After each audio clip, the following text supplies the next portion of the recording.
Well, hello there, friends, and welcome back. This is May 19th. It's the 19th painting in my May Flowers 2022 collection.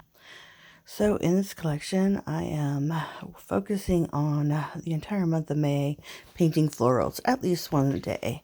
And I'm doing good because it's only May 17 and I've done 22 paintings, so that's cool. And I've loved every single one of them. They've all come out great. So I said, if you watched my last video, just like you're watching all my videos, right? Then you'll remember that I said that I was going to pivot. And I meant that I wasn't going to paint my normal style, which is by the seat of my pants, see how it goes. I thought that I would... Oh, well, actually what happened was I watched a YouTube artist and she talked about utilizing a color palette and only putting those 5 colors in her palette so she couldn't be tempted to go outside of it. And so I thought, you know what, I'm going to try that in my next painting. So I decided to utilize this color palette, which is well, raw umber mixed with white, and that's PR 101, and this is Shinhan gouache, and cobalt teal, which is Winsor Newton gouache. I think it's PG 50.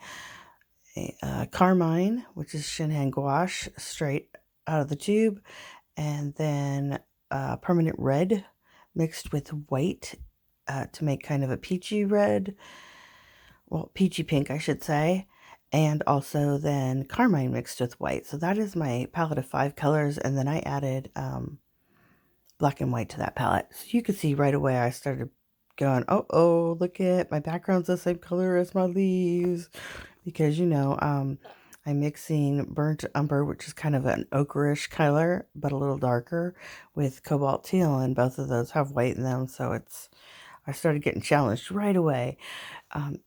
Taking the other options out of the palette really made a difference and assisted me in this, in that if I hadn't done that, I would be reaching for the yellow. Oh my gosh, it was killing me not to be able to grab some yellow.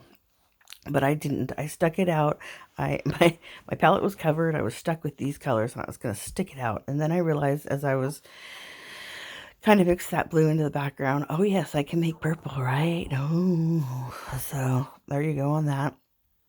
And I also realized that I utilized bright sunny yellow and orange and royal blue, and like really as it got towards the end, I really utilized those colors in my paintings to just kind of give my paintings pop. And I didn't have those choices here, so I had to just go with what I had, and you know, try to introduce some extra different colors. So I introduced the purple here, and then I'm like, okay, let's try to make this face a little more pizzazzy. I don't normally like to use black, but you know, that was my options. Those 5 colors in black and white. And that was it. I was sticking to it.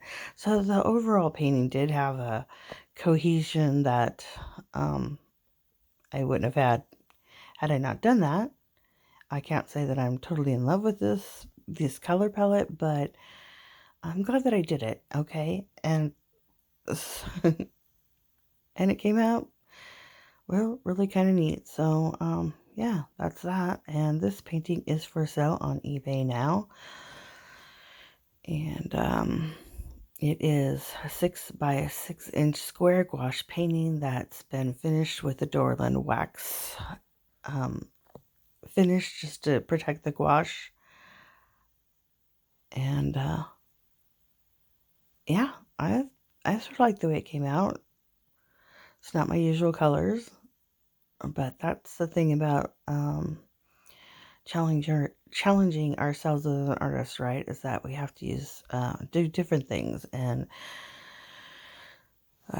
try out different techniques. That's how we get better. There comes a point in every painting, and this is where I'm at here, where it's like, okay, now it's too much, and I'm done with this painting. I just don't want to deal with it anymore.